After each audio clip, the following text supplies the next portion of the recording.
आर्हत वाङ्मय में कहा गया है, धम्मज्जियम च व्यवहारम बुद्धे हायरियम सया तमायरंतो व्यवहारम गरहम नाभिगच्छै। आदमी का व्यवहार धर्म से प्रभावित, धर्म से युक्त होना चाहिए और आदमी वैसा व्यवहार करे जो बड़े ज्ञानियों, बुद्धों, महान पुरुषों ने किया है, या उस पथ पर चलने का प्रयास करे। और वैसा अच्छा व्यवहार करने वाला व्यक्ति गर्हा से, निंदा से मुक्त रह सकता है। कम से कम खुद के मन में शांति रह सकती है कि मैंने अच्छा व्यवहार का जीवन जिया है। साधु का आचार तो और बहुत ऊंचा होना ही चाहिए। एक बार एक नगर में एक जैन आचार्य श्री का आगमन हुआ। वह नगर उस राज्य की राजधानी था और राजधानी होने से राजा का निवास भी वहां होता था। राजा को भी सूचना मिली कि कोई जैन आचार्य जी का राजधानी में आगमन हुआ है और कुछ दिनों तक यहां प्रवास भी वे करना चाहते हैं। तो राजा ने अपने सचिव से कहा कि आचार्य जी आए हैं तो मैं भी उनके दर्शन भी करना चाहूंगा और उनके समय की सुविधा होगी तो कुछ वार्तालाप, कुछ उनका प्रवचन, ऐसा प्रोग्राम भी करना चाहूंगा। सचिव ने आचार्य जी से संपर्क किया और समय का निर्धारण हो गया। राजा अगले रोज समय की व्यवस्था के अनुसार स्वयं, राजा का अमात्य और भी कुछ मंत्रीगण के सदस्य, राजा का अपना परिवार और कुछ शहर के गणमान्य लोग, यूं 50-60 व्यक्तियों का एक समूह है। जहां आचार्य जी एक उद्यान में समवसृत थे, विराजमान थे, वहां वह 50 करीब लोगों का समूह पहुंचा। राजा था ही साथ में। आचार्य जी को सूचना मिली कि राजा कई लोगों के साथ आए हैं, तो आचार्य जी भी तैयार हो गए और राजा आचार्य जी के सामने बैठा और भी लोग आसपास बैठ गए। राजा ने कहा, बहुत आपका अनुग्रह मानते हैं कि हमारी नगरी राजधानी में आप पधारे हैं और यहाँ आपका प्रवास भी हो रहा है और हमारा सौभाग्य होगा आप लंबे काल तक यहाँ प्रवास करें। मेरा निवेदन भी है, जितनी आपके सुविधा हो, 1 महीना, 2 महीना, 4 महीना, 6 महीना आप यहाँ प्रवास करें। सारी व्यवस्थाएं अच्छी तरह कर दी जाएंगी। हमारी राजधानी की जनता को भी आशा है बड़ा लाभ मिलेगा। आचार्य जी ने कहा, ठीक है, अभी तो करीब 1 महीने तक यहाँ रहने का हमारा प्रोग्राम है, फिर आगे जाना है।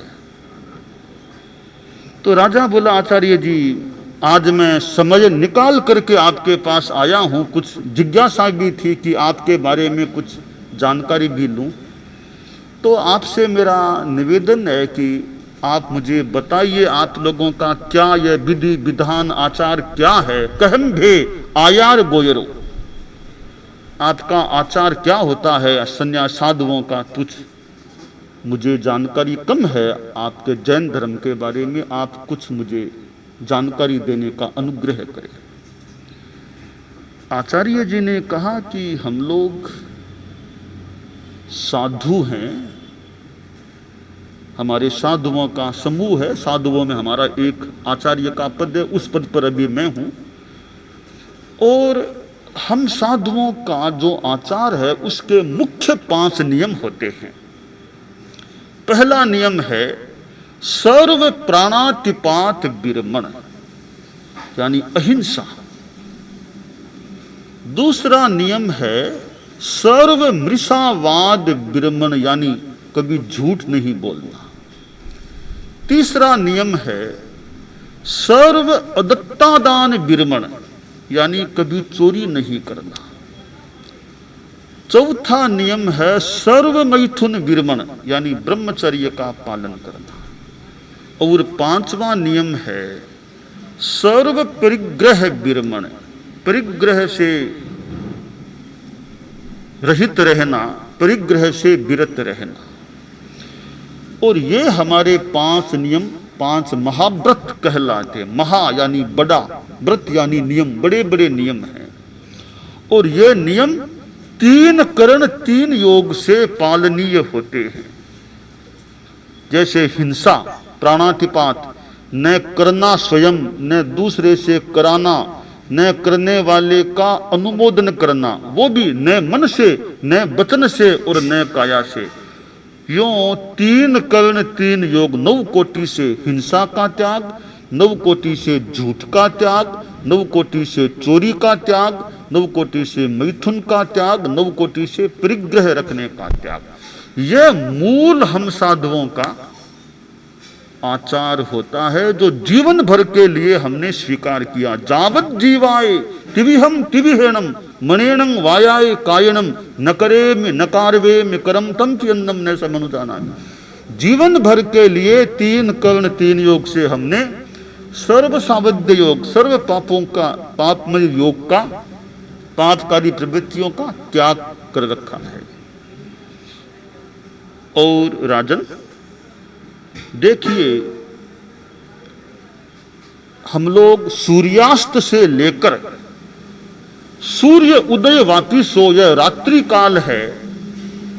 रात में भोजन भी हम साधुओं को नहीं करना होता है और पानी भी नहीं पीना। जीवन भर के लिए हमारा नियम है, जब से दीक्षा ली है, असन पान खाद्य स्वाद्य, रात्रि में न भोजन करना न कराना न अनुमोदन, वो भी 3 कर्ण 3 योग से। यह भी हमारा नियम है, यह हमारा व्रत है। राजन थोड़ा राजा आश्चर्यचकित हो गया, देखने लगा कि रात को पानी भी नहीं पीना। इतनी गर्मी होती है, अप्रैल मई जून या जेठ आषाढ़ गर्मी, तो रात को पानी नहीं, बिल्कुल हम नियम है हमारा, एक बूंद भी पानी रात को नहीं पीना, यह नियम है। तो राजा और साथ में आए अमात्य आदि थोड़े बहुत हर्षान्वित भी हुए, आश्चर्यान्वित भी हुए कि जिंदगी भर रात को पानी भी नहीं पीना होता है, भोजन तो दूर। आगे आचार्य जी ने कहा कि देखिए राजन, हमारे यह एक नियम है साधुओं का कि रुपया पैसा बिल्कुल नहीं रखना, अपरिग्रह का जीवन है। एक भी रुपया साधु के पास नहीं होना, कोई बैंक बैलेंस नहीं होना, कोई अपना निजी मकान नहीं होना, कोई मठ नहीं, आश्रम नहीं, हमारे नाम से हमारे मालिकाना में कोई भवन मकान कुछ नहीं होना। यह भी हमारा अपरिग्रह का नियम, उसके अंतर्गत यह बात है। कोई संपत्ति, पैसा रुपया मकान आदि साधु के नाम में, साधु के मालिकाना में नहीं होना। कहीं हमारा अपना निजी मकान कहीं नहीं है, कहीं बैंक बैलेंस कुछ नहीं है हमारा, यह हमारा नियम है। और राजन, हम लोग आमतौर से पद यात्रा करते हैं, ये कार बस प्लेन में सामान्यतया हमारा बैठना सम्मत नहीं, विशेष स्थितियों में अपवाद रूप में भले करना पड़ता है। सामान्य रूप में हमारे यहाँ वाहन यात्रा सम्मत नहीं, पद यात्रा सामान्य यात्रा सम्मत है। और ढील नुमा साधन भी काम ले लेते हैं अपेक्षावश, बाकी ये वाहनों की यात्रा सामान्य रूप में सम्मत नहीं। कदाचित करना पड़े तो विशेष विधि भिन्न समाचारी जैसे विधि विधान से होता है, वो प्रायश्चित का काम भी हो जाता है। राजा बड़ा भीतर से प्रसन्न हो रहा था कि पद यात्रा और वाहन के बिना चलते हैं। राजन सुनो, हजारों किलोमीटर हम लोग चल लेते हैं पद यात्रा के द्वारा। राजा और साथ आए लोग बहुत प्रसन्न हो रहे थे आचार्य जी के मुख से साध्वाचार के बारे में जानकारियां प्राप्त करें। राजा बोला, आचार्य जी आपकी तो बहुत बड़ी बड़ी बातें हैं, ये तो हमसे तो हो नहीं सकते, हम तो गृहस्थ लोग हैं, सामान्य आदमी हैं। ये बड़े बड़े नियम आपके 5 महाव्रत, रात को पानी भी नहीं पीना, रुपया पैसा नहीं रखना, वाहन की यात्रा नहीं करना, ये नियम हमसे तो पलने मुश्किल हैं।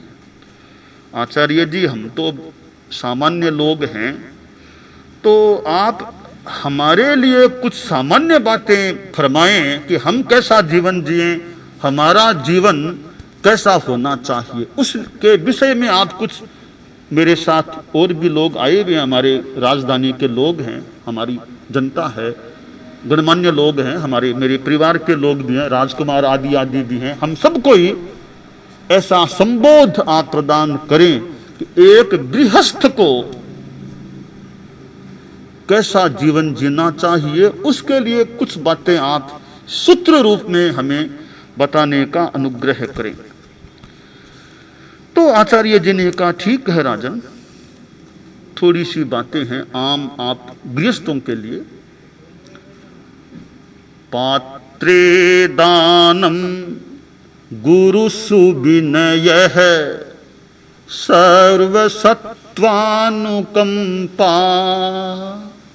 न्याय्या वृत्तिः परहित विधा वादरः सर्वकालम कार्यो न श्रीमद परिचयः संगतिः सत्सु सम्यक् राजन् शिव्यो विशदमतिना सैष सामान्य धर्म है। राजन, सामान्य धर्म की 7 बातें बता रहा हूं। 7 बातें। पहली बात है कि गृहस्थ के लिए पात्रे दानम, पात्र में दान, सुपात्र दान। कोई साधु, शुद्ध साधु घर में आ जाए, अपने घर में जो शुद्ध दान की चीज हो, साधुओं के कल्पनीय लायक हो, वो साधु को दान देना चाहिए। तो साधु का आना, साधु को दान देना अच्छा रहता है। तो पहली बात है पात्र में दान देना। दूसरी बात है गुरु सुविनय।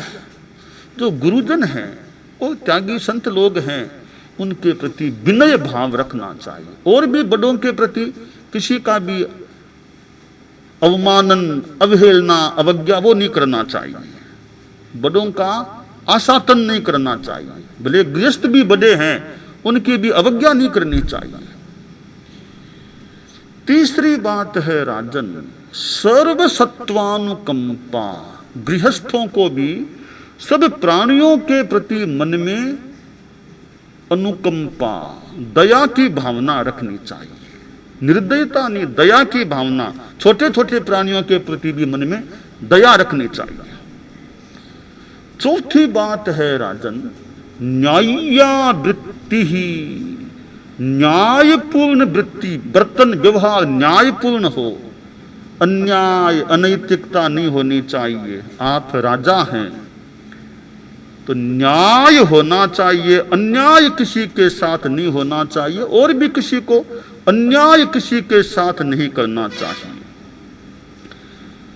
पांचवी बात है परहित, दूसरे का कल्याण हो, इस बात में रुचि रखनी चाहिए। दूसरों का कल्याण हो, खुद का हो, दूसरों का भी कल्याण हो।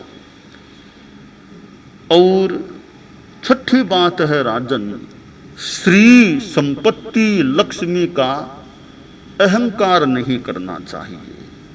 किसी के पास धन संपत्ति है, ऐश्वर्य है, सत्ता है, उसका मद नहीं करना चाहिए, घमंड नहीं। सत्ता है वो घमंड के लिए नहीं, सत्ता है ऐश आराम भोग विलास के लिए नहीं। सत्ता मानो सेवा करने के लिए मिली है, तो सत्ता का घमंड नहीं करना चाहिए। और सातवीं और अंतिम बात है संगति ही सत्सु सम्यक, सत्य संगति करनी चाहिए। संतों का मौका मिले उनकी संगति करनी चाहिए। सत्य संगति से ज्ञान भी मिल सकता है और शांति भी मिल सकती है। अच्छा होता है संतों की संगत, जब कभी मौका मिले, जैसे आज आप लोग आए हैं राजन, यह भी सत्संगति हो रही है। ऐसे संतों का मौका मिले, समय की अनुकूलता बिठाकर बैठ जाए तो संतों की संगति करनी चाहिए। ये 7 बातें आप गृहस्थों के लिए मैं बता रहा हूं कि पहली बात है पात्रे दानम, पात्र में दान, सुपात्र में दान दो। दूसरी बात है गुरुओं के प्रति विनय। तीसरी बात है सब प्राणियों के प्रति अनुकंपा, दया की भावना। चौथी बात है न्यायपूर्ण व्यवहार होना चाहिए। पांचवी बात है परहित, पर कल्याण में रुचि रखनी चाहिए। और छठी बात है श्री लक्ष्मी सत्ता का घमंड नहीं करना चाहिए। और सातवीं बात है सत्संगत करनी चाहिए। राजा बोला आचार्य जी हम आज धन्य हो गए हैं, आपने साधुओं के विधि विधान की भी हमको जानकारी दी और आपके मुख से हमने एक अधिकृत जानकारी साध्वाचार की सुनी। मुझे तो कुछ बातें आज तक ज्ञात ही नहीं थी कि यह इतना आपका सुंदर आचार है। आज मुझे पता चला है आपसे, तो मुझे बहुत अच्छा लगा कि आप साधु लोग, आप तो आचार्य हैं, आपके साथ साधु लोग भी हैं, एक कठोर जीवन जीते हैं और तपस्या संयम का जीवन जी रहे हैं। और आचार्य जी ये हमारी प्रजा का, दुनिया का मानो सौभाग्य है कि आप जैसी त्याग मूर्तियां इस दुनिया में विद्यमान है। यह धरती का, दुनिया का भाग्य है। और धरती भी यह धन्य हो जाती है जब आप जैसे तपस्वियों के चरण इस धरती पर टिकते हैं। जिस मार्ग पर आप पधारते हो, जिस रास्ते से चलते हो, मानो कि वह रास्ता भी एक तरह से स्थूल भाषा में धन्य हो जाता है। तो आपका, जैसा आपने कहा, 1 महीने का हमारी राजधानी में प्रवास निर्धारित है। मैं चाहूंगा संभव हो सके आपके विधि विधान के अनुकूल हो तो कुछ प्रवास और बढ़ाने का अनुग्रह करें। यह स्थान है ही, और भी हमारी राजधानी में अलग अलग कई ऐसे उद्यान हैं, स्थान हैं, बड़े बड़े भवन भी हैं, जहां आपके विधि विधान के अनुकूल हो आप और भी जगह पधारें, विराजें और लंबा प्रवास करें। मुझे बहुत अच्छा लगेगा और हमारी राजधानी की जनता को भी बहुत सत्संग करने का मौका मिलेगा। आचार्य जी ने कहा ठीक है राजन, अभी तो 1 महीने का ही प्रोग्राम निर्धारित है, आगे जैसा आनुकूल्य होगा वैसा देखा जा सकेगा। तो शास्त्र में जो कहा गया है कि धम्मज्जियम च व्यवहारम, व्यवहार कैसा, धर्मार्जित हो, व्यवहार हमारा धर्म से युक्त हो, हमारे व्यवहार में ईमानदारी है, हमारे व्यवहार में अहिंसा मैत्री है, हमारे व्यवहार में संयम है, हमारा व्यवहार अच्छा रह सकता है। और स्वस्थ समाज के लिए भी अच्छा आचरण, अच्छा व्यवहार वांछनीय है। परम पूज्य गुरुदेव तुलसी ने अनुव्रत की बात कही। अनुव्रत आंदोलन, अणु छोटा व्रत नियम, छोटे छोटे नियमों की आचार संहिता, छोटे छोटे अच्छे नियम जीवन में आ जाते हैं तो व्यवहार अच्छा बन सकता है।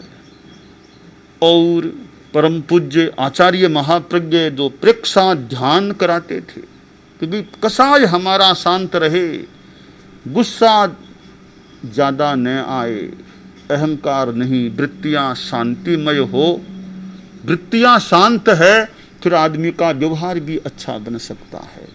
तो अनुव्रत की आचार संहिता, जैसे नशा नहीं करना, अप्रामाणिकता नहीं करना आदि आदि नियम, इधर ध्यान योग से कसाय, किसी प्रयोग से कसाय की शांति की स्थिति हो। तो ये जो अध्यात्म के प्रयोग हैं, प्रेक्षा ध्यान हो, अनुव्रत है, धर्म अध्यात्म की चीजें हैं, वो जीवन में है, जीवन में उसका प्रभाव परिलक्षित हो जाए कि अनुव्रत के नियम लिए इसका व्यवहार अच्छा हो गया है। ध्यान योग साधना करता है, इसके कसाय शांत हैं। पहले गुस्सा आता था, अब गुस्सा कम हो गया है। तो धर्म को हम जीवन में उतारने का प्रयास करें, व्यवहार में लाने का, भीतर में लाने का प्रयास करें। भीतर में धर्म होगा, चेतना में निर्मलता आ जाएगी, चित्त शुद्धि हो जाएगी, तो व्यवहार भी हमारा अच्छा हो सकेगा।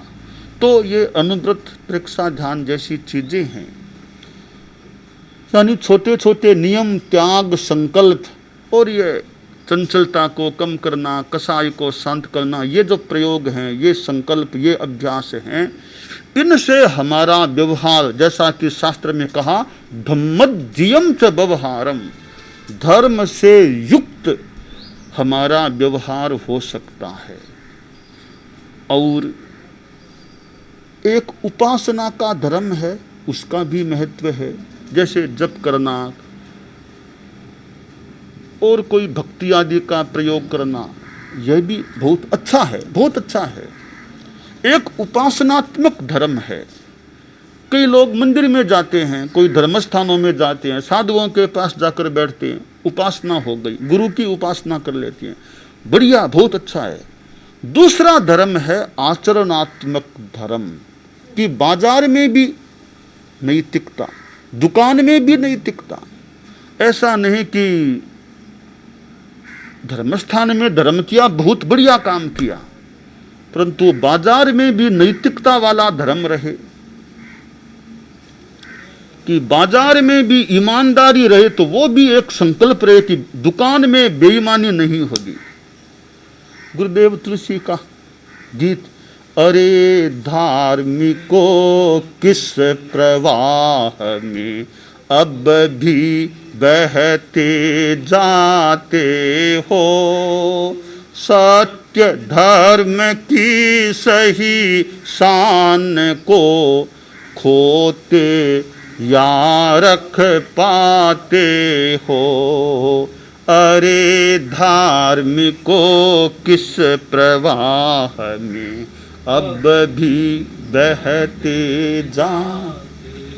तो उपासना भी बहुत बढ़िया, और इधर दुकान बाजार लेन देन, इसमें भी ईमानदारी रहे तो और अच्छा हो जाता है।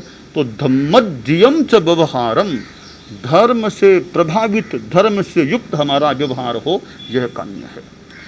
दानान सेठम अभयपयाणम सच्चे सुया अणवज्जं वयन्ति तवेषु या उत्तम बंभचेरम लोगुत्तमे समणेनाय पुत्ते। अरहंता मंगलम सिद्धा मंगलम साहु मंगलम केवली पन्नतो धम्मो मंगलम। अरहंता लोगुत्तमा सिद्धा लोगुत्तमा साहु लोगुत्तमा केवली पन्नतो धम्मो लोगुत्तमो अरहंते शरणम पवज्जामि।